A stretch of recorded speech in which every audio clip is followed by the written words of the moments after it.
Salut, moi c'est Lorraine Hartley. Je suis comédienne, autrice, chargée de projet dans ce cas-ci. On porte tous plusieurs chapeaux. Vous allez le découvrir bientôt. Donc voilà, bienvenue à la table ronde Prendre des risques sans se mettre à risque. Pour vous remettre en contexte, dans le fond, l'ACT s'est engagée il y a quelque temps déjà dans un processus de prévention du harcèlement en milieu de travail. Donc, que ce soit harcèlement psychologique, harcèlement sexuel, harcèlement discriminatoire. L'année dernière, il y a eu une première phase de travail qui misait plus sur l'élaboration de politiques de prévention dans les compagnies de théâtre. Il y a une formation qui a été offerte. Il y avait un guide pour le traitement des plaintes. Donc, c'était toute une espèce de campagne de sensibilisation. Puis cette année, on se lance dans un processus de table ronde pour inspirer les bonnes pratiques. Donc là, c'est plutôt pour donner le bon exemple, parler à des gens qui peut-être voient les choses autrement, qui sont sortis du cadre moins sain qu'on a pu connaître dans certains contextes. Fait que c'est vraiment d'y aller par la positive et de parler de ce qu'on peut faire plutôt que de juste pointer du doigt ce qui ne fonctionne pas. Donc, c'est ce qu'on fait aujourd'hui. C'est la première de l'année. Bravo Joanie et Joanie de la CT qui ont mené tout ça. Je ne suis qu'un faible outil. Euh, Donc, voilà, aujourd'hui, on va se concentrer sur disons, les risques de harcèlement psychologique et de surmenage dans des compagnies de théâtre. Il y en a une, je vous dis tout de suite qu'il y en a une à Québec, c'est la prochaine, le 3 juin, au Théâtre Périscope, qui va se pencher sur le harcèlement discriminatoire. Puis ça va se passer dans le cadre du Carrefour international de théâtre. Donc, si vous êtes dans le coin, venez-vous-en. D'ailleurs, bravo d'avoir fini l'école de théâtre. On est passé par là, puis c'est pas rien. Fait que good job, bravo pour vos 4 sous. Ouais, une clap, là. On a avec nous aujourd'hui 3 formidables panélistes. Je vous les présente rapidement. Philippe Racine, entre autres, là, entre plusieurs chapeaux, on peut dire qu'il est comédien, metteur en scène, cofondateur du Théâtre La Sentinelle. On a Annick Labissonnière, scénographe, enseignante en scénographie et autres chapeaux. Puis on a Maude Boutin-Saint-Pierre, productrice, comédienne et récemment devenue coordonnatrice en intimité. Donc, on les a avec nous aujourd'hui pour parler pour parler justement de bonnes pratiques saines dans le milieu du théâtre.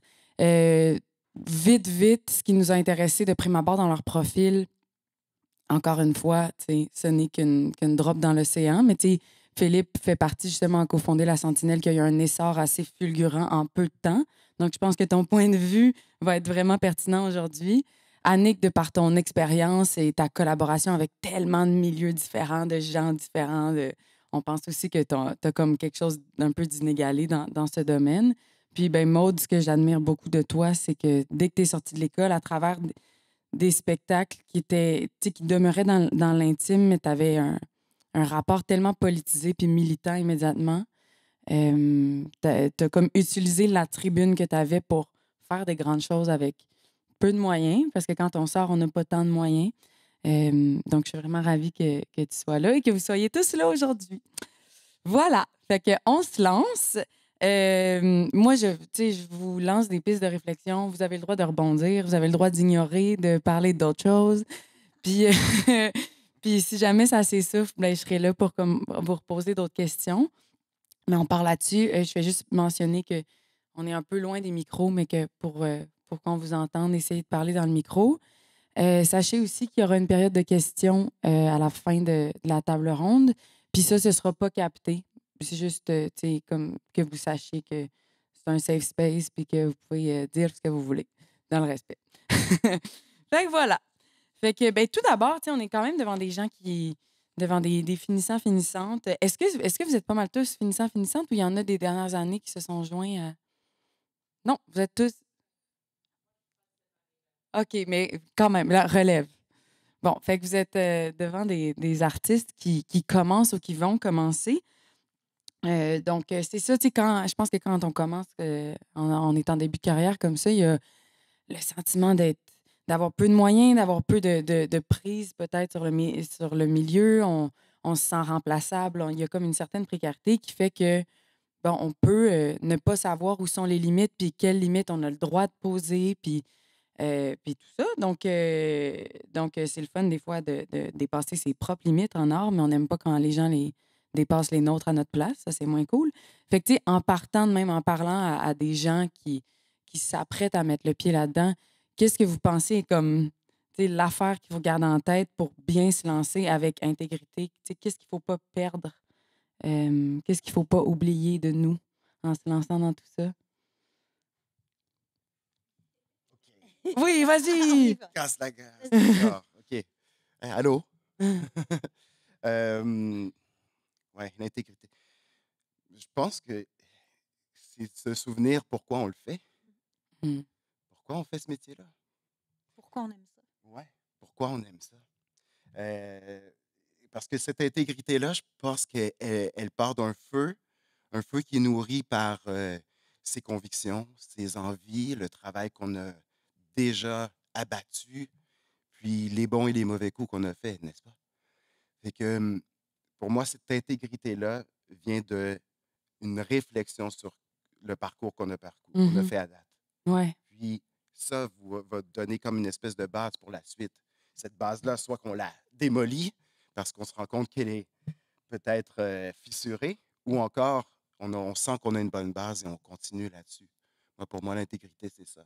Puis, dans ce métier-là, ça vient d'abord et avant tout de contact humain, non? C'est d'abord et avant tout de rencontrer des gens, puis d'ensemble partir un projet, puis se lancer dans le vide. Fait que cette intégrité-là vient aussi des rencontres qu'on fait. Fait que cette base-là, je pense qu'elle fait partie d'avoir des Mhm. gens autour de nous qui nous supportent et qui ont une vision qui peut s'apparenter à la nôtre. Ou pas, vraiment, des fois, c'est des contraires qui s'attirent aussi. Mais je pense que c'est ça. D'abord les gens, les humains, puis après, c'est le regard intérieur sur comment on voit notre avenir, comment on voit notre parcours. Je commencerai par ça. J'aurais d'autres choses à dire, mais je lance ça en premier. Ben, moi, je dirais que ça a un rapport aussi avec la confiance qu'on se porte à soi. Une chose que quand on commence, on a de la difficulté à consolider parfois. Mais si j'avais juste un souhait à faire pour vous, ce serait de nourrir cette confiance-là. Parce que plus vous aurez conscience de la personne que vous êtes, de l'artiste que vous voulez devenir, plus vous aurez confiance en vous, plus cette intégrité-là dont on parle va être naturelle. Je suis d'accord que la raison pour laquelle on fait ce qu'on fait est super importante. Le jour où où j'aurai perdu ce sens-là, je vais changer de métier. Euh, il ne faut pas perdre de vue l'amour qu'on a pour le métier qu'on fait. Et quand ça devient plus le fun, il faut se poser des questions, il faut s'entendre, réfléchir et puis euh, euh, se poser les bonnes questions. Mais la question de la confiance, je pense que c'est central à la définition de sa propre intégrité. Pour moi, j'ai l'impression qu'il va y avoir beaucoup moins de maturité dans ma réponse. Ah.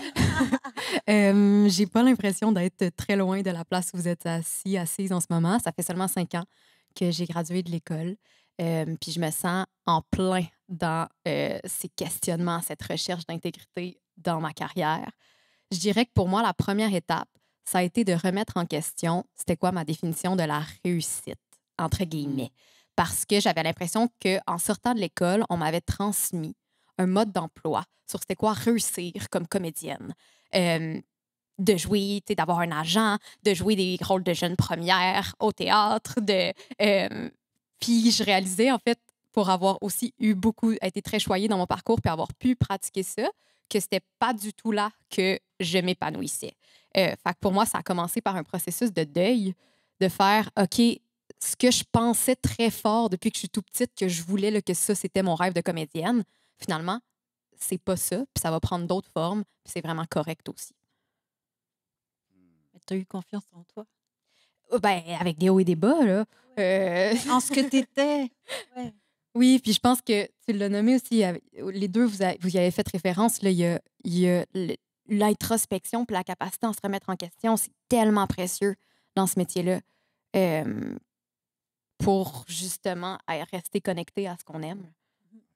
Est-ce qu'il y a quelque chose qui vous a manqué? Si vous remettez dans cette posture-là de sortir de l'école puis de commencer, avec le regard rétroactif que vous avez aujourd'hui, y a-t-il quelque chose qui vous a manqué, un outil ou une chose qu'on aurait pu vous dire à l'époque, qu'on vous a pas dite, puis qu'avec le recul, vous êtes comme ça, il y avait une absence de ça dont j'aurais eu besoin. J'aurais eu besoin qu'on me nomme telle chose, ou qu'on me propose telle chose, ou qu'on me donne tel outil.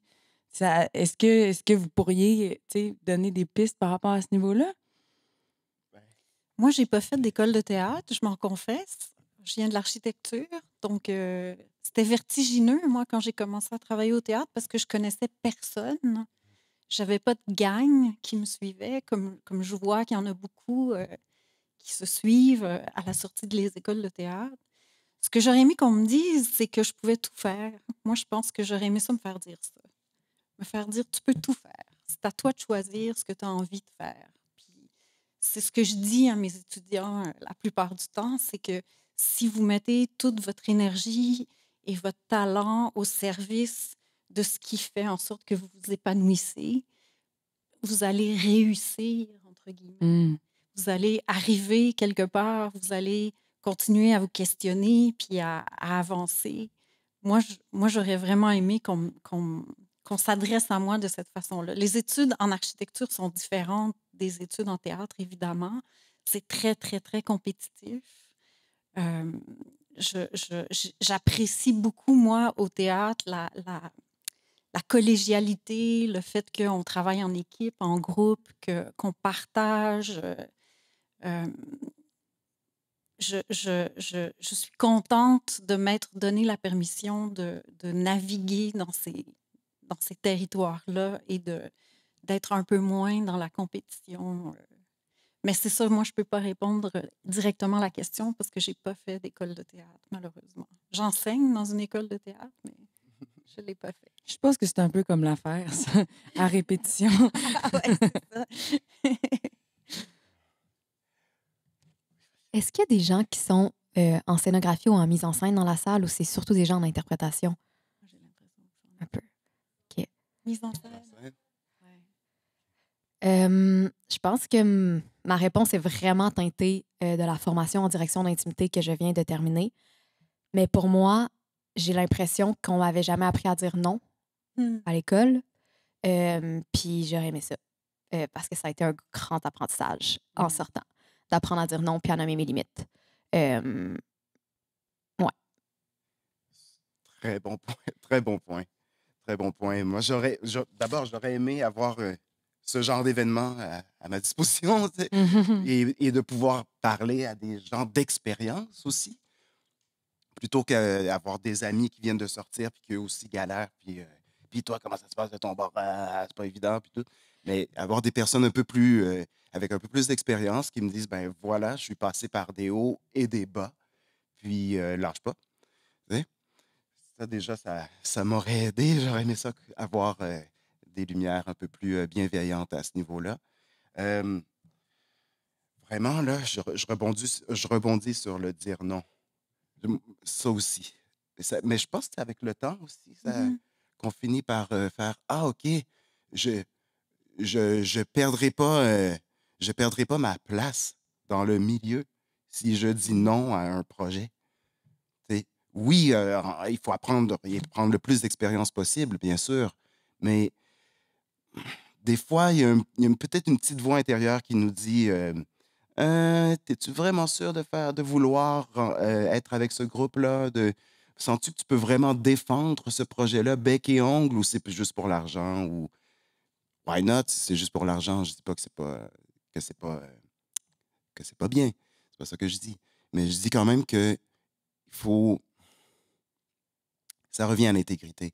Ça revient à pourquoi je le fais.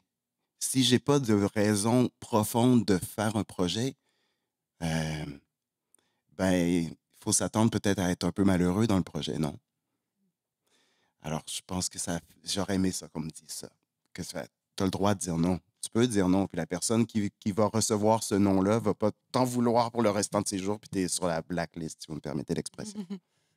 Mais c'est vrai que ça peut faire peur des fois ben, tu as l'impression justement que tu es remplaçable, puis qu'il y en a d'autres qui ont ton casting, puis que si tu n'es pas complètement modelable, ben, ils vont aller chercher quelqu'un de plus facile. Tu sais, cette fameuse peur d'être compliqué puis d'avoir justement trop de limites, alors que c'est bien sûr valide, mais ça peut être dur, même quand tu le penses, le non, de trouver l'espace où tu as l'impression que tu as le droit de le dire sans t'attirer les foudres de je sais pas qui, tu sais. Puis cette crainte-là aussi, elle fait peur. Fait que est-ce que, tu sais, mettons, si je pense à toi, Maude, là, qui vient de faire une formation où il y a donc une tierce personne impliquée dans un processus, tu sais, avec la coordination, direction d'intimité, coordination d'intimité. Ouais, coordination d'intimité, ça va être. On va utiliser le mot coordination quand c'est pour l'écran, puis OK. direction pour la La scène. scène. Mais les deux, Intéressant. tu sais, sinon, c'est le grand chapeau de la chorégraphie d'intimité. OK, Euh, formidable. fait que moi, je suis formée vraiment en direction, fait que seulement pour la scène. Fait que t'es chorégraphe d'intimité, j'adore ça. Ça sera mon terme. Mais donc, est-ce que tu penses que c'est bénéfique, ça, d'avoir une tierce personne? Oui. Je presse pour ma paroisse, là, Oui, on va vas-y. se le dire. Mais en fait, c'est qu'il y a tellement de dynamique de pouvoir dans ce milieu que ça peut être vraiment difficile dans certains, surtout qu'on est en début de carrière, de dire non ou d'affirmer sa limite dans un groupe, dans une production, dans un écosystème. Fait que d'avoir une personne qui est neutre pour faire l'intermédiaire entre la personne qui est en position de pouvoir puis les interprètes, pour moi, ça aide à rendre cette hiérarchie-là beaucoup plus saine au niveau du consentement, surtout. Puis ça aide aussi, tu sais, souvent, en tout cas, moi, je me rappelle de mon école de théâtre où on me disait que dire oui, c'était ça qui créait les possibilités. Mais en fait, le non peut être autant une source de création parce que tu mets une contrainte, fait que ça te force à emprunter des chemins qui n'étaient pas le premier auquel tu as pensé. Fait que, mettons, moi, ma job comme personne neutre, c'est oui de m'assurer que le consentement puis que les limites des gens avec qui je travaille soient respectées, mais aussi de proposer plein d'autres solutions Mhm. pour arriver à raconter l'histoire qu'on veut raconter. Puis ça, je pense que aussi d'être un peu extérieur au projet, puis d'arriver seulement pour travailler, dans ce cas-ci, les moments d'intimité, ben, ça me donne aussi un recul. Ça fait que la personne à la mise en scène a tellement de choses à penser que c'est ça, je pense que de se doter d'intermédiaires neutres, puis dans d'autres contextes aussi, là, dans des contextes où il peut y avoir des enjeux éthiques autour d'un enjeu, d'un sujet en particulier, je pense que ça fait du bien d'aller s'entourer d'équipes neutres. Oui, oui, oui, tout à fait. Oui, puis au-delà de l'intimité, on aurait quasiment envie d'avoir cette personne neutre dans tous les aspects d'une création. Tu sais, parce que des fois, ton non, il vient pas nécessairement du fait que tu veux refuser une part de nudité ou tu sais, des fois, ton non, c'est juste, c'est trop dans les conditions que tu considères que tu as dans ton travail. Tu sais. Ça serait la couche de trop. Puis on aimerait toujours avoir la personne, on dirait, tu sais, qui nous permet d'affirmer ce non-là. C'est quelque chose qui se pratique, par contre, Oui. de dire non. Dans votre quotidien, là, mettons dans ma formation, là, ils nous ont fait pendant 4 semaines noter toutes les fois où on disait non au quotidien. Puis, qu'est-ce que ça nous faisait? Ou quand on recevait des noms, qu'est-ce que ça nous faisait? Puis pour moi, ça a été vraiment mind-blowing comme exercice. Ah, c'est formidable. Combien de fois par jour? Je pense que des fois, il en avait 18, puis des fois, j'étais moins concentrée, puis j'en avais noté 2. Mais ça dépendait de ma capacité à faire mon introspection puis d'être attentive à moi-même cette journée-là. Ben, parlant justement de concentration puis de quantité de travail puis tout ça, on porte souvent plusieurs chapeaux, surtout quand, tu sais, je pense que quand on commence puis qu'on se lance dans nos propres collectifs, compagnies de prod, on se retrouve à porter plein de chapeaux parce qu'on n'a pas nécessairement l'effectif humain, les moyens financiers de payer plus de monde puis d'inclure plus de monde dans le processus. Et donc, une petite équipe se retrouve à porter plein, plein, plein de chapeaux. Selon votre expérience, quel truc vous avez développé avec le temps pour éviter la surcharge, éviter de vous retrouver en mi-processus puis réaliser, hey, attends, là, finalement, ma liste de tâches est comme 2 fois plus longue que ce que je pensais que j'avais approuvé au départ. Tu sais, en me lançant dans le projet, je pensais que je ferais ça, ça, ça, puis finalement, j'ai comme 18 à faire. Est-ce que vous avez développé des trucs avec le temps pour vous permettre de réévaluer en cours de route ou d'éviter justement de vous sentir dépassé puis surmené par ce qui se présente à vous? Moi, je suis tellement pas la meilleure personne pour répondre à cette question-là parce que j'ai beaucoup pris sur mes épaules des choses qui étaient pas de mon ressort. J'ai fait beaucoup ça. Puis ça m'a pas, comment je dirais, ça m'a mené à rien de plus, au fond. Euh, je pense qu'il faut encore une fois être attentif et attentive à ce qu'on est en train de vivre. Et ça vient avec l'expérience de prévenir ces situations-là, en fait. Je suis devenue bien meilleure pour prévenir ça maintenant. Mhm. Pour dire, en partant un projet, OK, moi, je fais ça, mais je ne fais pas ça. Euh, dire non, Ouais. ça revient un peu à ça. Et donc, établir les tâches hyper clairement, là, À comme la à base, la au base. départ, ouais, puis avoir cette discipline-là C'est ça. de revenir sur le sujet Oui, si les choses dévient. Parce que c'est oui, normal dans le feu de l'action des oui, projets, puis on est enthousiaste, puis que les choses se déplacent un peu, mais avoir la discipline de revenir sur la situation, puis dire, ah ben là, je pense qu'on dépasse une certaine limite, ou il nous ouais, faudrait quelqu'un d'autre, ou avez-vous c'est pensé ça, à... avant que la chose se produise aussi. C'est toujours mieux c'est ça. de lever un flag avant que les choses se produisent. Mais c'est vrai que plus on les communique à la base, plus je suppose aussi que ça aide le fameux non dont on parle, parce que tu peux revenir à quelque chose de concret puis faire c'était pas ça l'entente. Si l'entente est claire, on dirait que ça valide le fait justement de revenir là-dessus puis de faire je n'ai pas apporté. Il ne faut pas avoir Tu sais. peur d'être clair, justement. Ouais. C'est un peu comme on disait tantôt, si on dit non, on ne sera plus jamais rappelé. Moi, je pense qu'au contraire, les gens autour de nous apprécient beaucoup la clarté.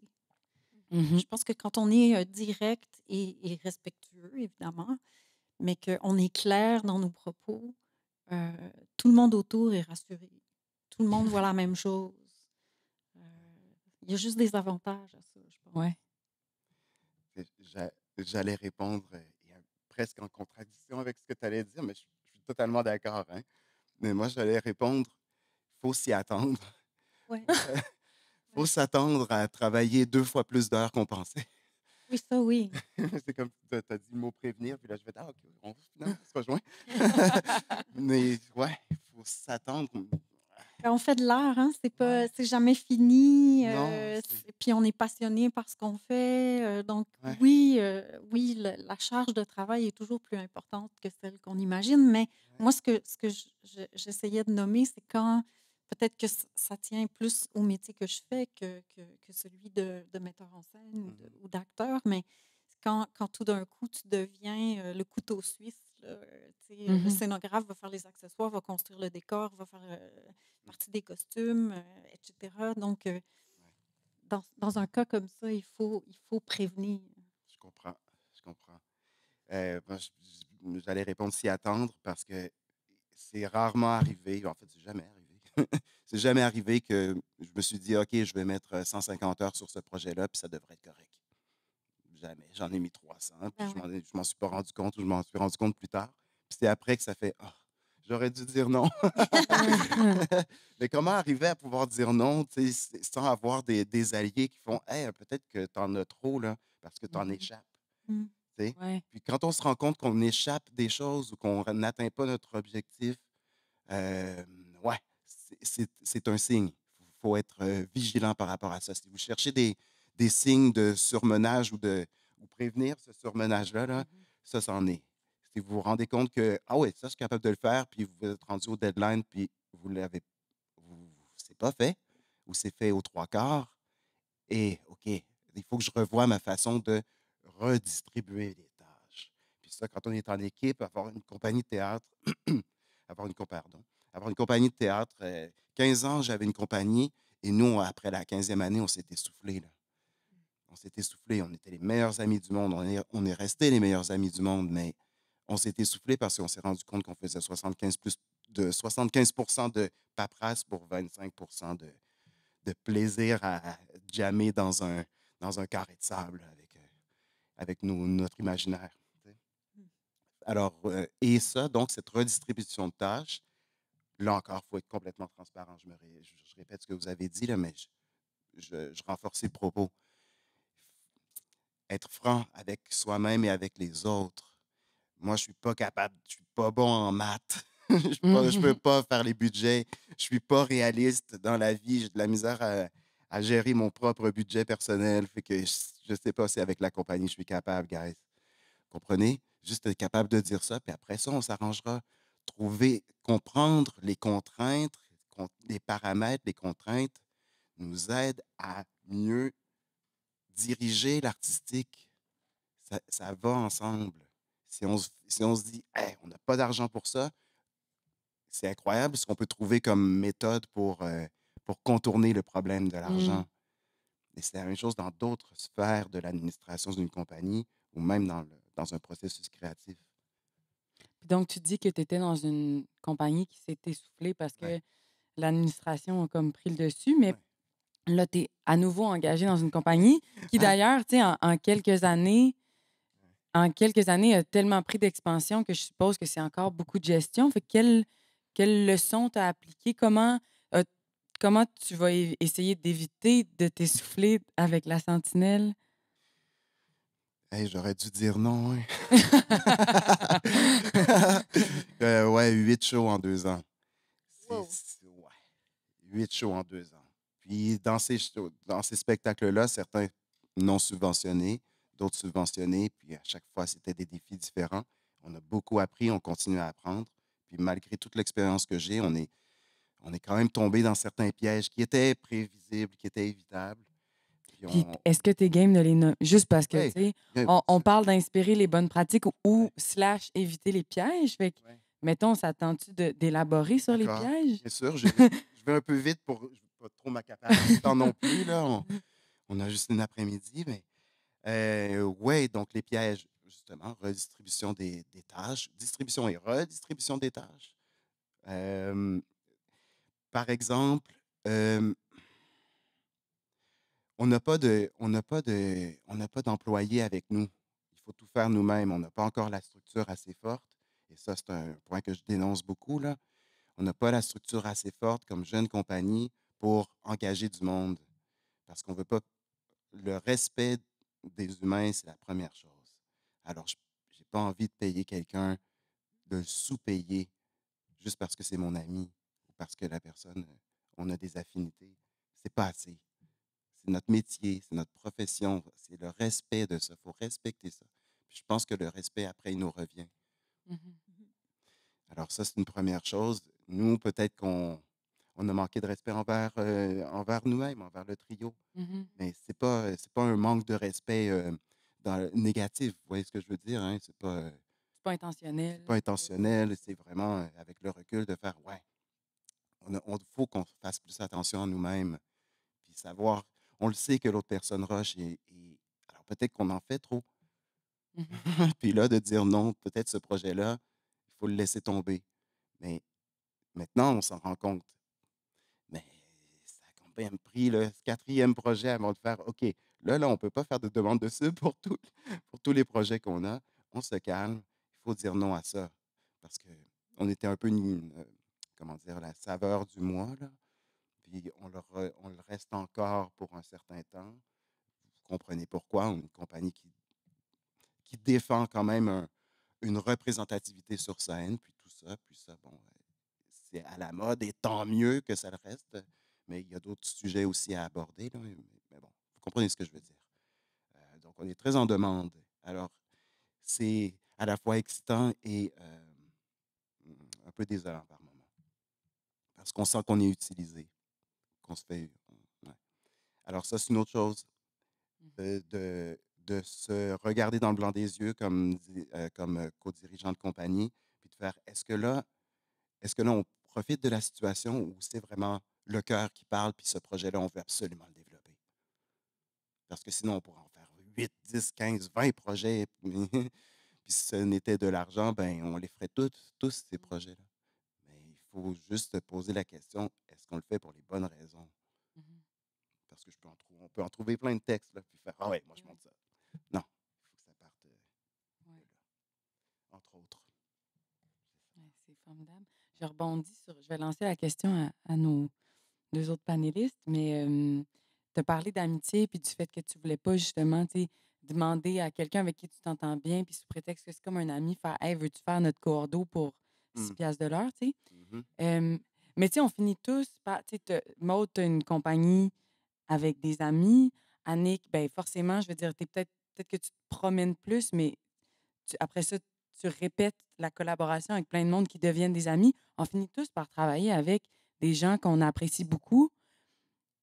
Il y a des avantages, mais aussi peut-être des pièges peut-être des trucs qu'on échappe, tu sais, d'être moins assidu justement avec la communication. Là, je parle, vous pouvez aussi me contredire, mais tu sais, selon mon expérience, des fois, je réalisais en travaillant avec des amis, j'étais comme, oh, on a comme moins fait attention parce qu'on repose sur le fait qu'on s'aime dans la vie, qu'on s'entend bien, fait qu'on a peut-être perdu comme du professionnalisme, une assiduité qu'on aurait eue si on connaissait moins le monde. On aurait été plus by the book, on aurait plus c'était clairement les affaires. Là, on était entre potes, fait qu'on est allé comme avec plus de nonchalance. Puis, ça nous rattrape plus tard. Fait que, tu sais, que vous soyez en accord ou en désaccord avec ça, mais ouais, qu'est-ce que vous pensez sont les avantages ou les pièges de travailler comme ça avec des gens qu'on connaît vraiment bien, qui sont amis à l'extérieur? Est-ce que vous avez ouais, des pistes là-dessus? Ben, si ça arrive, c'est, tu sais, si on a envie de travailler avec nos amis, c'est parce que c'est souvent des gens qui ont des visions artistiques, qui peuvent en tout cas avoir des visions artistiques similaires, qui ont des valeurs similaires, qui ont envie de prendre une place dans le monde qui ressemble à la nôtre. Fait que ça, je pense que c'est dans les avantages. Mhm. Puis personnellement, c'est pour ça que j'ai créé une compagnie avec des gens qui sont mes amis.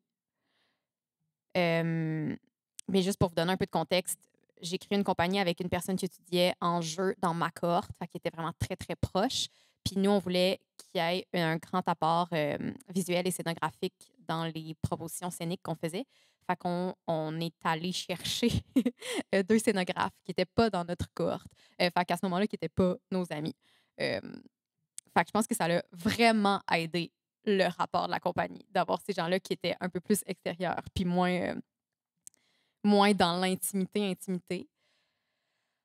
Dans les pièges, c'est qu'on, personnellement, j'ai souvent l'intention de prendre pour acquis, je connais tellement bien l'autre que j'analyse son non-verbal, puis je fais, ah, cette personne-là pense en ce moment. Ce qui n'est pas toujours vrai, puis ce qui peut vraiment nuire. Euh, on va avoir tendance à être moins délicat, avoir moins de tact, comme Lorraine disait. Euh, mais c'est ça, on essaie d'apprendre, puis tu sais, on va mettre des paramètres dans l'espace de travail. Par exemple, essayer de ne pas utiliser de surnoms. On se donne des pauses très, très claires. Fait qu'on a un 5 minutes en début de répétition où on fait un tour de table sur comment tout le monde arrive. On a une pause, puis à la fin, on fait un tour de table sur comment tout le monde repart. Puis à part ça, on essaie de ne pas amener d'intimité dans nos locaux. Puis à l'inverse, de ne pas trop amener le travail, ce qui est le plus difficile, dans l'intimité. Parce que des fois, quand il peut y avoir des tensions dans un local de répète, puis que là, tu en as 2 qui partent puis qui parlent de ces tensions-là, puis là, ça fait juste comme spinner, puis être absolument malsain pour l'espace de travail. Fait que ça, maintenant, on essaie, on n'est vraiment pas championne encore, là, mais on essaie de se donner des safe words puis de se lever des drapeaux là, quand on commence à spinner dans ces roues-là. Puis des fois, on va vraiment mettre un cadre super clair de on ne parle pas du projet à l'extérieur du local. Euh, mais ça, c'est souvent quand ça devient, quand on sent que c'est notre filet de dernier recours. Mm. Ben, je vais répéter la même chose. L'avantage de travailler avec des amis, c'est qu'on se connaît bien, c'est qu'on a les mêmes repères, on a souvent le même terreau culturel, ça va plus vite, on se relance, comme on a les mêmes références, on est capable de se comprendre super rapidement. C'est formidable de travailler avec des amis, mais effectivement, le danger, c'est de tout mélanger. Mm.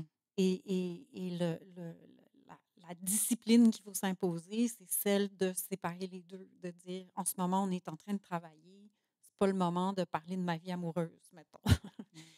Euh, par contre, quand je parle de ma vie amoureuse, c'est pas le moment de ramener le travail sur le plancher. Donc, tu sais, c'est dans les deux sens. Mais il y a beaucoup d'avantages à travailler avec des amis. Je vous le souhaite de travailler avec des amis. C'est enrichissant à plein de points de vue. Ça crée des choses très profondes. Puis, il y a des amitiés qui se créent aussi à travers le travail. Comme je disais Mhm. tantôt, moi, je ne sortais pas d'une école, donc je n'avais pas d'amis qui m'attendaient dans le milieu, mais j'ai développé des amitiés très profondes avec des gens avec qui j'ai collaboré. Et j'ai jamais eu l'impression que ça entrait, en- que ça fracassait quelque chose ou que c'était un obstacle au bon fonctionnement de notre travail, dans la mesure où on était très attentif et attentive à respecter le cadre du travail quand on était au travail. Petite anecdote avec mon ancienne compagnie. Euh, on est dans le local, on est en train de créer, là, on fait des choses. Puis, il y a mon ami Justin qui me dit Hey Phil, pourquoi t'es de même? Je fais Comment ça, pourquoi t'es de même? Ben, parce que sur l'autre show, parce qu'on était ensemble comme interprète dans un autre spectacle, je travaillais différemment. J'avais l'air plus pro. Tu sais, j'étais plus concentré. On me donnait une note, je l'appliquais tout de suite. Je discutais pas sur la note, je la faisais. Tu sais. Puis là, avec ma compagnie, c'est comme, Justin me fait, hey, ça, c'est peut-être de même. Puis là, je là, ah ouais, mais penses-tu vraiment? Puis là, je me mettais à argumenter avec lui sur comment, au lieu de le faire. Tu sais, fait que, à un moment donné, on s'est dit, hey, là, je pense que ça suffit. Là, je parle de mon exemple, mais on était tous un peu comme ça. Ça suffit. Là, il faut se donner ces réflexes de pro qu'on qu'on se fait un peu imposer quand on est interprète, mais en même temps qu'on veut bien aussi se donner, là, qu'on s'impose nous-mêmes, juste pour être vraiment sharp, si vous me permettez encore l'expression anglaise. Ouais. Alors, ça, se donner des, un terrain de jeu où on joue à être pro, Mhm. ça nous a aidés. Parce qu'on déconnait moins, puis on le savait quand on déconnait, pour quelles raisons on déconnait, puis après on retombait directement dans le travail, puis dans le let's go, il faut qu'on avance. Pas nécessairement de façon performative, tu sais, puis l'idée c'est d'atteindre un objectif X avec le plus d'efficacité possible. Non, toujours dans le plaisir, dans la légèreté, mais on est rigoureux. Cette rigueur-là, on se l'est donnée, puis après, ça émane dans le reste de notre parcours avec d'autres personnes avec qui on va travailler. Fait que si vous avez une compagnie, jouez à être pro. Ça. Euh, une autre chose, peut-être que vous l'avez entendu, ou tu sais, former un CA, je ne sais pas s'il y en a qui veulent former des compagnies, là, mais tu sais, formez-vous un CA. Vous savez que ce n'est pas obligatoire, hein? C'est pas obligatoire. Ça peut aider, mais sans plus. Moi, avant de former un CA, puis ce que je proposerais au Conseil des arts, là, ce serait, avant de juger votre CA, je jugerais vos mentorats. Trouvez-vous un mentor. Trouvez-vous une personne plus vieille qui vient assister aux répètes, qui devient une espèce d'œil extérieur sur votre comportement, peut-être. C'est peut-être confrontant, mais ça va. Juste d'avoir une personne qui est là, puis qui vous regarde travailler, on travaille différemment. Mhm. Alors, avant d'avoir un CA qui va regarder vos chiffres, puis votre vision de compagnie, une personne plus proche, un mentor, une mentor, qui est là, puis qui peut vous questionner dans la bienveillance, puis qui va vous aider à avancer plutôt que de le voir d'un point de vue structurel, d'un point de vue plus humain. J'abonde en ce sens. Complètement. Puis juste que vous sachiez, il y a des sous pour ça aussi, pour aller chercher du perfectionnement, du mentorat, les alliages intergénérationnels, pour parler en langage de demande de sub.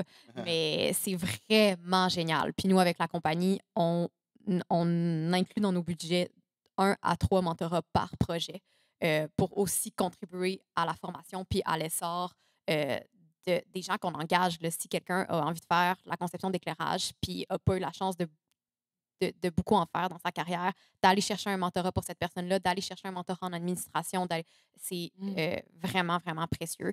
Puis ça crée aussi des liens avec des gens qui ont tellement d'expérience puis de métier. C'est super précieux. Mais oui, parce qu'on se retrouve justement tu sais, on sort d'une école de théâtre, on est entrepreneur de notre propre carrière, puis finalement, on se retrouve à gérer des équipes, mais la gestion d'équipe, c'est un métier en soi, puis on n'a pas été formé là-dedans. Fait que c'est pas ésotérique. C'est-à-dire qu'il y a des outils concrets qui font en sorte que ça peut mieux se passer dans une salle de répète. C'est pas juste de la magie que tu fais. Ah, cette fois-là, la magie a opéré. Non, non. Il y a des choses concrètes que tu peux faire pour que ça aille bien. Tu sais, fait que d'aller chercher ces outils-là, c'est pas bête du tout. Ouais. Voilà, c'était mon petit TED Talk que j'ai ajouté. Oui, ben merci beaucoup. C'est vraiment pertinent. Maud, j'ai envie de rebondir puis de te relancer justement sur ta compagnie. Parce que vous partez justement de l'intime. Tu sais, vous nommez même là, dans votre mandat à quel point c'est comme un peu un des matériaux de base. Quand l'intime d'une personne, parce que des fois, c'est pas juste le collectif versus l'intime, mais c'est votre intime à vous. Là. Vous partez de vos histoires personnelles. Quand le matériau d'une personne qui est là, qui est physiquement dans la salle de répète, devient soudainement le matériel artistique d'une équipe au complet. Puis il faut builder un show, puis que là, ça ne concerne plus seulement un individu. Comment vous dealez avec la fragilité que ça peut faire naître? Je ne sais pas si on a encore été confronté exactement à ce que tu mentionnes, parce que dans une salle de répète, les shows qu'on a montés étaient quand même fictionnalisés, c'est-à-dire Ouais. ça avait été Rosalie, l'autrice, partait d'expériences qui lui étaient intimes, mais il y avait tout un processus d'écriture avant d'arriver dans la salle de répète qui faisait que ce qu'on travaillait, c'était une œuvre de fiction. Mhm. Fait qu'on n'avait pas trop l'impression de faire comme de l'autofiction. Ce que j'ai fait dans d'autres processus. Oui. Puis c'est tout un défi. Parce que qu'il faut. Puis on l'a fait, je l'ai fait dans le cadre aussi d'une création où on était 6 femmes qui questionnaient la notion de pouvoir et qui avaient des visions. En fait, on l'a découvert en cours de processus assez différentes des féminismes. Fait que c'était bien rock'n'roll d'allier ça dans le local de répétition. Mais honnêtement, c'est aussi cette expérience-là qui, moi, m'a fait « Oh mon Dieu, je veux aller chercher des outils pour comment faciliter un espace de travail qui est plus tripant pour tout le monde, plus sécuritaire pour tout le monde. » Ouais, ça a été comme une expérience challengeante, mais qui nous a toutes permis là, de vraiment s'épanouir. Puis avec tout ça, j'ai oublié ta question, Lorraine. C'était quoi? Ma question, c'était comment dealer avec la fragilité, La fragilité. de partir d'un matériau qui est très personnel, mais en même temps, fort pertinent ce que tu viens de dire. Là. Ça suffit aussi. Ben, c'est. Puis, tu sais, mettons, avec Vénus à vélo, qui est la compagnie, on a écrit dans notre mandat en sortant de l'école, parce on a fondé la compagnie qu'on n'était même pas encore gradué. Puis, on a écrit qu'on voulait favoriser le bien-être en contexte de création. Comment on fait ça? J'ai aucune espèce d'idée. On était 4 artistes qui avaient absolument aucune formation en gestion ou en psychologie, mais on voulait favoriser le bien-être. Fait que pour vous donner quelque chose de concret, là, notre première production, comment est-ce qu'on faisait ça? On avait des collations et un coin sieste et une massothérapeute en entrant en salle. Il y a quand même eu beaucoup de blessures. C'était pas suffisant. Puis éventuellement, après, bon, on s'est formé en communication consciente, on a fait des formations sur le consentement, sur plein d'autres choses qui nous ont permis, à notre deuxième production, de se munir d'accords de groupe. Fait qu'on commence un processus en se disant, OK, là, nous, tout le monde qui est dans le local ici, c'est quoi pour nous un espace où on se sent bien, en sécurité, puis qui favorise le mieux-être?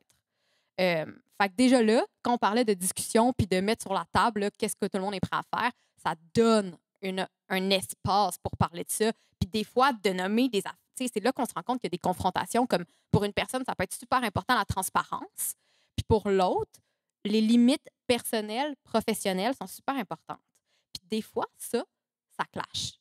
Fait que d'en parler en amont, ça permet de se mettre des cadres, puis aussi de prévoir si ça chire. S'il y a blessure qui occure, c'est quoi? Qu'est-ce qu'on fait? Comment est-ce qu'on parle de ça? Comment est-ce de mettre le plein de petits outils en place pour essayer que ça soit le plus sain possible comme espace. Juste dernier petit exemple.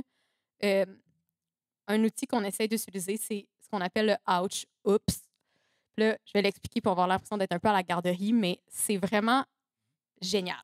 C'est-à-dire, si on déplace une table, puis je pile sur ton orteil, tu peux dire ouch. Tu ne vas pas te sentir mal de dire ouch, ça m'a fait mal.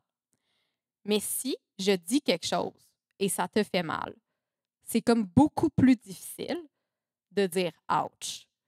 Fait on a essayé de se doter de cet outil de faire ouch, puis l'autre personne répond oups, je m'excuse. Tout de suite. On parle pas de. Fait que c'est oups, je m'excuse. Puis ensuite, des fois, il y a place à une discussion. Des fois, c'était juste comme ça a fait mal, mais on passe à autre chose. Fait que c'est ça. Puis éventuellement, l'année prochaine, on a prévu une réflexion stratégique pour se pencher spécifiquement sur ces questions-là. Fait que j'aurai sûrement plus de réponses éventuellement. Mais pour l'instant, on en est là. Ouais. Ben, merci.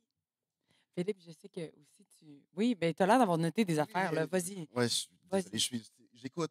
Oui, non, non, je sais, je sais. Mais si tu as quelque chose à ajouter, je t'invite à le faire. Ça sort de ma tête. Oui, encore une fois, je vais me baser sur des expériences, d'accord? Pour la mise en scène, la production de Je m'appelle Mohamed Ali, où on avait 8 comédiens et une comédienne sur scène, tous québécois afrodescendants. Dans ce texte, le mot, je vous avertis, le mot nègre est dit au moins une quarantaine de fois. Alors, avant même que les répétitions débutent, c'était important pour Tatiana et moi qu'on s'entende tous et toutes sur qu'est-ce qui veut dire ce mot-là, qu'est-ce qu'on en fait et où est-ce qu'on s'en va avec ce mot-là. Alors, de prendre le texte et de se servir de ce texte-là comme prétexte à ouvrir une discussion sur nous-mêmes, sur notre rapport à ce métier-là, et aux mots, et à la société. Tout ça c'est interrelié. Je ne vous apprends rien, là. Tout ça, c'est relié. Notre métier, on ne le fait pas dans un vase clos. Ce n'est pas un silo. Là. Tout ça, c'est perméable. Ça va rentrer dans nos vies, puis des fois, ça va en sortir. Alors, juste d'ouvrir le dialogue comme ça et de n'obliger personne à s'exprimer, mais de laisser la porte ouverte à l'expression de ce qu'on vit, mais pas l'obliger. C'était pas puis toi, le mot nègre, et toi, ah, je ne t'ai pas entendu, toi. Non, non, non, non, non. Non, non, on laisse libre cours et même que dans le processus de création, il y avait ça aussi. Si on n'est pas d'accord avec une idée, avec un concept que je peux amener, là, je pense que cette fois-ci, on devrait être des oiseaux sur scène. Puis là, pas sûr. Vous comprenez ce que je veux dire? Cette ouverture au dialogue est aussi une ouverture dans la création. Puis c'est relié. Premier point. Deuxième exemple tiré d'expérience, je suis sorti du conservatoire en 2003. Et 4 ans après notre première création, en 2003, 4 ans plus tard, on a fait une autre création où on voulait complètement changer notre façon de fonctionner. Puis justement, on a décidé de travailler avec une mentor qui allait être sur scène avec nous. On a pris une personne âgée. En fait, on a commencé par interviewer des personnes âgées pour comprendre leur parcours de vie. Puis on en a pris une qui nous faisait triper, puis on lui a demandé, est-ce que tu voudrais être sur scène avec nous? On va raconter ton histoire. Nous, on va être les personnages de ta vie. Puis tu peux dire ce que tu veux de ta vie. Oh, téléphone. Excuse-moi. Oui, alors où est-ce que je m'en vais avec ça? Oui, c'est ça. Donc, travailler dans l'intimité avec cette personne-là, revoir sa vie au complet, ça a été un processus qui a nécessité une très grande délicatesse pour tous et toutes. Fait que, mais alors, qu'est-ce que je veux vous dire concrètement là-dessus? C'est que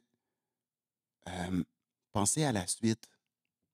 Pensez que ce que vous faites maintenant, ça sème quelque chose pour plus tard. Si vous gardez toutes ou si vous avez des frustrations, elles vont ressortir plus tard. Alors, c'est mieux que ça sorte maintenant que plus tard. Surtout dans un contexte de création où les choses s'empilent, on a des deuils à faire, puis les choses continuent à s'empiler. Mais s'il y a des deuils qui ne sont pas faits, euh, ça, ça va s'effriter. Il y a quelque Mhm. chose qui va, je ne sais pas comment vous faire visualiser ça. Ou, en tout cas, mais vous comprenez? Ouais, ça va? Ouais. OK, d'accord. Donc, oui, avoir le sentiment que ce qu'on fait, il y a une suite, il y a une suite à tout ça. Et concrètement, la dame en question, Louise Edith, qui était dans les 80 cucs, ben, le, la création s'est pas terminée, puis on lui a dit au revoir, puis on ne se voit plus jamais, comme c'est souvent le cas dans le métier. Mais là, on a continué à entretenir le lien avec elle. Puis ça a été une source d'inspiration pour la suite, justement, de la compagnie, où ça fait, ben, même si on ne voit plus les gens avec qui on a travaillé, juste hum, de garder ce contact-là, puis d'être, pas nécessairement des amis, mais continuer ouais, ouais, je sais pas, à être bienveillant avec les autres autour de nous, tu sais, avec ces personnes avec qui on a travaillé, de faire, hey, on a vécu quelque chose, on a expérimenté quelque chose ensemble, puis ça, c'est pas rien. Ma vie continue, puis tu es encore importante dans ma vie, même si Mhm. on n'a plus les mêmes chemins. C'est peut-être un peu pisse, mais moi, j'y crois. C'est ce genre de choses où c'est pas dans un mandat de compagnie, mais proche. Mm. Magnifique. J'ai rebondi sur l'importance de la parole. J'ai une question pour Annick. Je lisais ton site web, puis c'est super inspirant la façon dont tu parles de la scène comme, non pas le réceptacle d'un décor, mais vraiment, tu sais, ça a l'air tellement porteur de sens, puis tu le formules super bien, j'ai envie de le lire. J'aime penser que la scénographie est une pratique de l'espace unissant en un rapport cyclique l'essence, donc nos 5 sens, l'essence et le sens. Donc, nos sens nous permettent de lire le monde, l'essence de le représenter et le sens de le construire. Fait qu'aussi, ce qui me paraît évident là-dedans, c'est qu'il y a quelque chose de très humain, de très ressenti dans ta façon d'élaborer tes conceptions.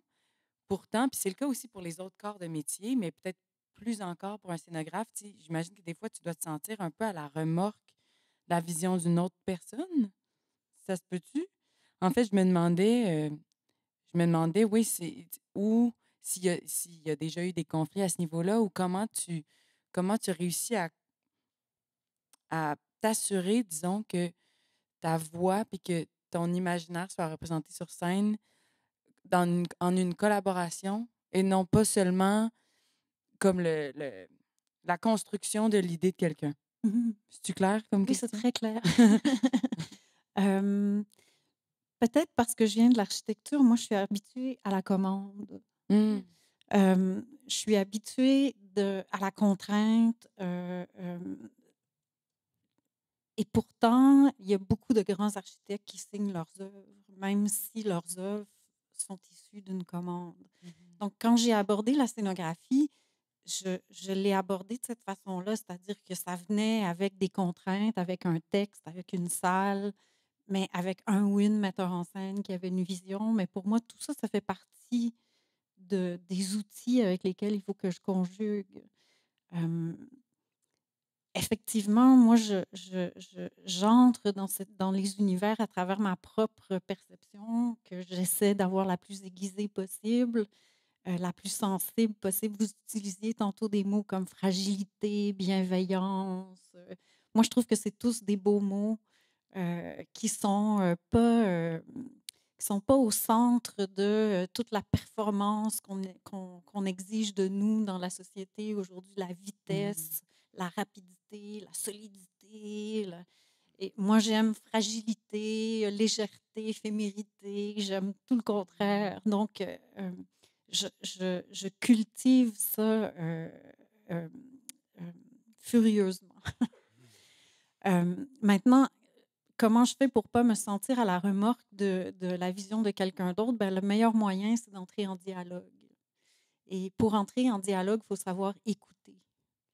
Et j'ai beaucoup aiguisé mon écoute au fil des ans, de telle façon que quand quelqu'un me dit « je pense qu'il faut que ce soit bleu », moi, ce que j'entends, c'est euh, il faut pas que ce soit rouge.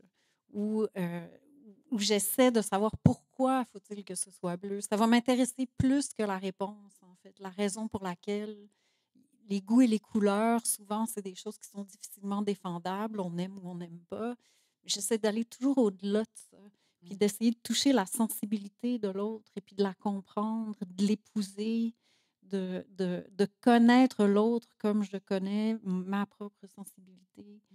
Euh, je pense que le maître mot, c'est vraiment dialogue et écoute.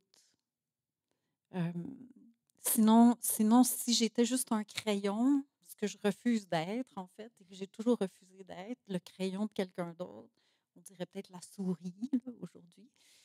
Euh, euh, ça n'a pas de sens, ce métier-là. Moi, si je travaille avec quelqu'un, c'est parce que j'ai l'impression que cette personne-là a un désir et que ce désir-là, on va le construire ensemble.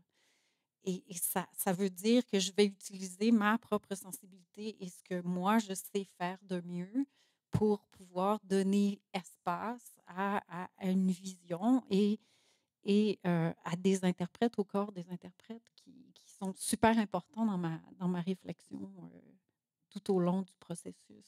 Parce que je sais qu'ultimement, ce que je fais, ce n'est pas une sculpture, là, c'est un espace qui va être pratiqué. Et la pratique de cet espace-là va instituer quelque chose dans le corps des acteurs qui va transparaître vers le public. Et cette relation-là avec le public va être teintée de tout ce que je vais dessiner sur scène. Donc, C'est plus grand que la somme des parties. c'est plus grand que juste le goût et les couleurs de ou de la metteur en scène. C'est beaucoup plus grand que ça, à mon avis. C'est beau, merci. Est-ce que je t'ai encore vu prendre des notes? Quelque chose à rajouter? Non, non. Non, ça va. OK. Ben, en fait, moi, j'ai une question à vous poser. Oui. Finissante et plus. Dans votre formation, est-ce que vous avez eu des cours sur comment interagir, comment être en relation avec les autres? Non, hein? J'adore Tellement pas. l'immédiateté. Tellement pas. Tellement pas. Non, moi non plus. Tu sais, c'est comme... Et pourtant, c'est comme c'est la base du métier. On est à l'école, puis on nous apprend à être technique. La manière, tu sais, oui, puiser dans nos émotions, mais c'est une technique pour apprendre à puiser dans nos émotions. Pas apprendre à... Il n'y a pas vraiment de technique à apprendre à être avec les autres. C'est de laisser erreur, puis à un moment donné, ça explose, ça boue, puis à un moment donné, ah, je suis plus capable. Puis on essaie de régler ça, la directrice s'en mêle, les profs s'en... Vous comprenez? Il n'y a comme pas de... C'est pas dans le cheminement. En tout cas. Ouais. Le prof sentait qu'il y avait une tension. Ouais. Il a dit je quitte, je laisse régler ça, je reviens dans une demi-heure. OK. Et ça peut être prof, à chaque prof. Ouais. J'avais un prof qui disait on laisse le sac à dos émotionnel Mm-hmm. à prof. Mais je pense que moi, ça fait 2 ans que j'ai fini. Je pense que ces choses-là, on les comprend pas tout de suite. Mm-hmm. Je pense qu'il faut que ça se dépose. Parce qu'on voit des gens, on passe du mentor, mais dans le sens puriste du terme, là, on fait comme le prof dit de faire. Yeah. Moi, il y a plein de choses qu'il fallait que je déconstruise, de faire, de ne pas obliger mes collègues à être là le soir, après 8 heures le soir.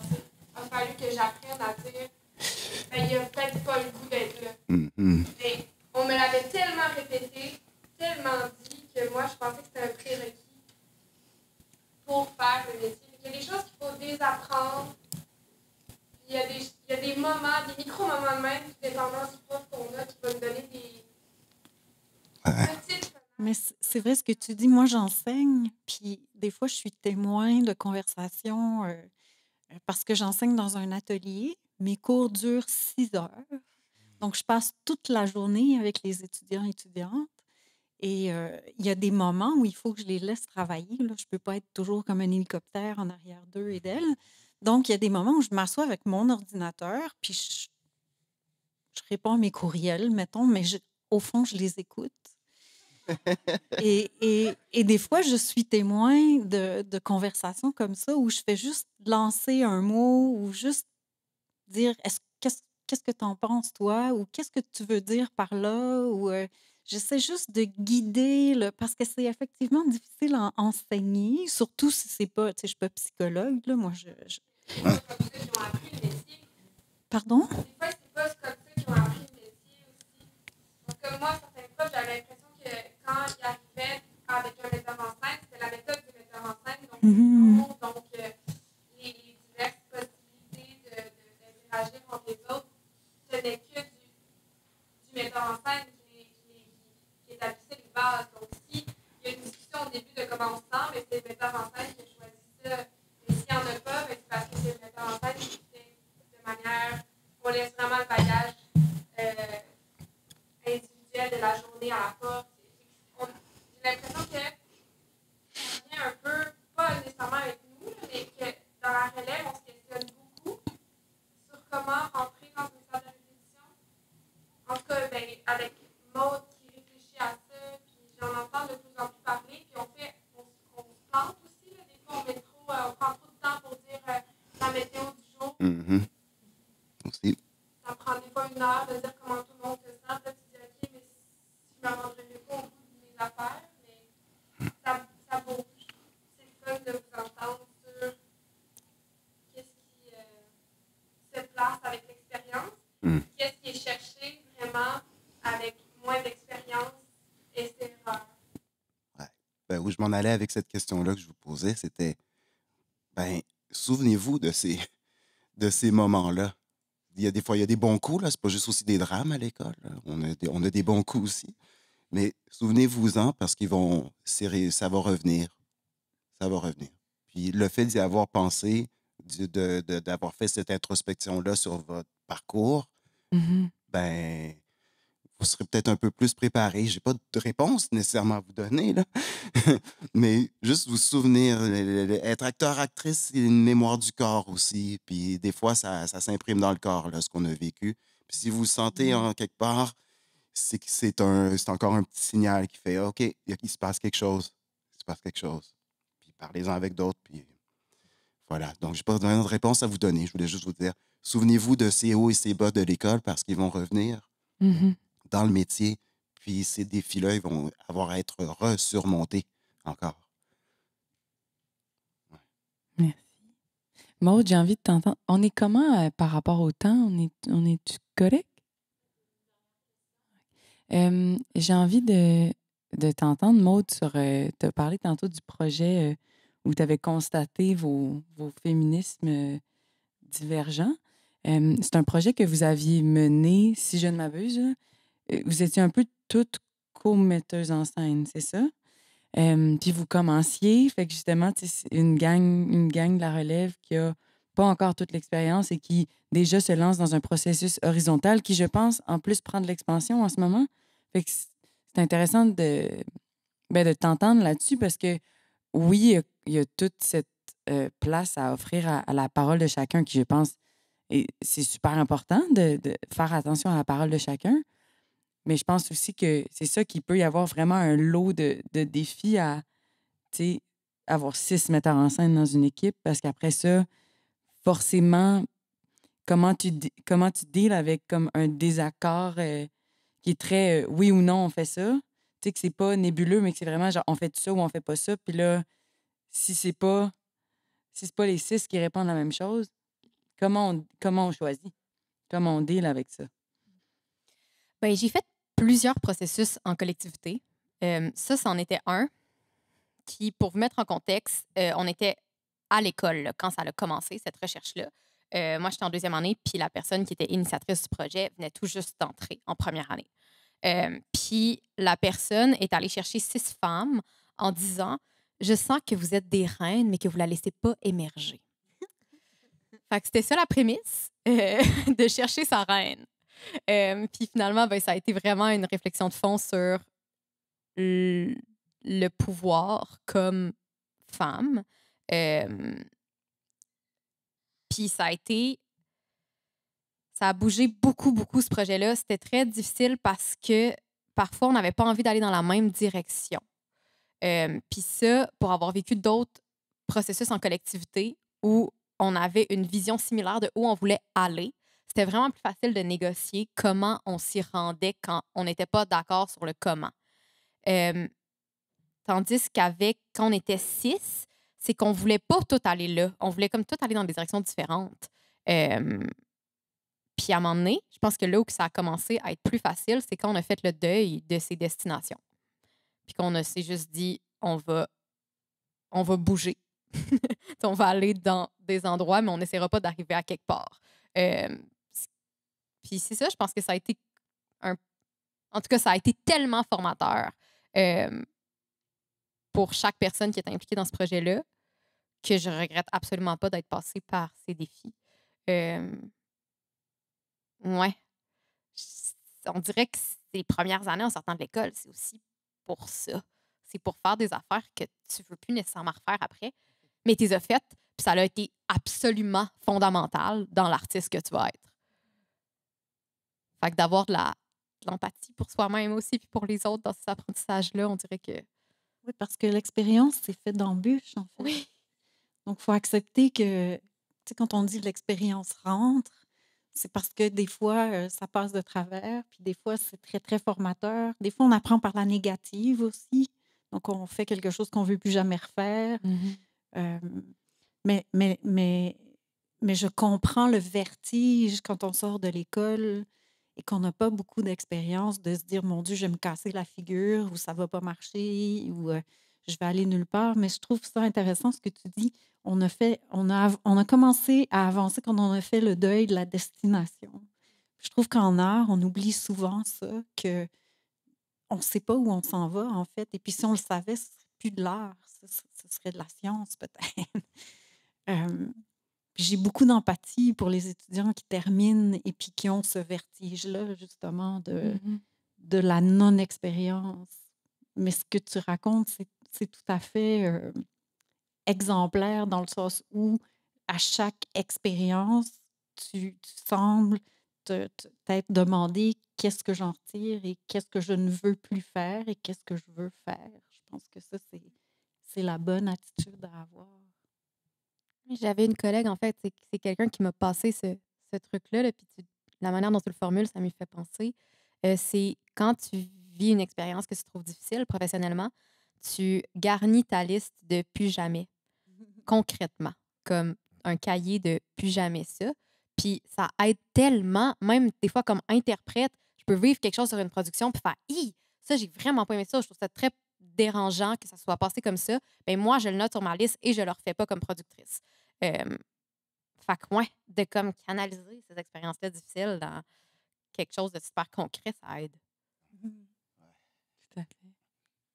Est-ce que on va ouvrir la période de questions, mais avant ça, Philippe, est-ce que tu veux clore? Est-ce que tu voulais Non, rebondir là-dessus? j'ai trop hâte aux questions. OK, yeah. Ben, OK.